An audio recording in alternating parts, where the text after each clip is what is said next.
Hi friends, இன்றைக்கி எங்கே வந்திருக்குன்னா நானும் எங்கள் அப்பாவும் எங்கள் வீட்டு மீனாட்சி கன்று போட்டிருக்கா.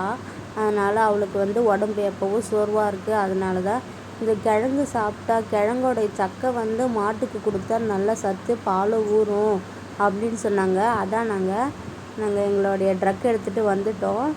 இங்கே பார்த்தா பார்க்கும்போதே எப்படி இருக்குது பாருங்களேன். இந்த ஃபஸ்ட்டு கிழங்க கழுவுறாங்க.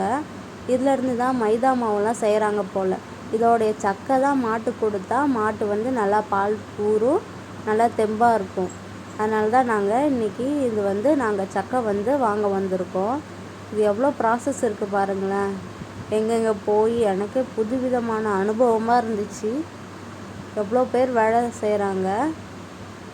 சக்கெல்லாம் ரெடியாகி இந்த மாதிரி வரும். இங்கே பாருங்கள், சக்கெல்லாம் ரெடியாகி கொட்டிகிட்டு இருக்குது. இந்த சக்கையில் தான் நாங்கள் 1 டன் மட்டும் வாங்கியிருக்கோம். நம்ம மாடு சாப்பிடுதா என்னன்னு பார்த்துட்டு இன்னும் நிறையா வாங்கிக்கலான்னு. மீனாட்சியை பார்க்கணுன்னா கமெண்ட் பண்ணுங்கள். அடுத்த வீடியோவில் பார்க்கலாம். பாய்.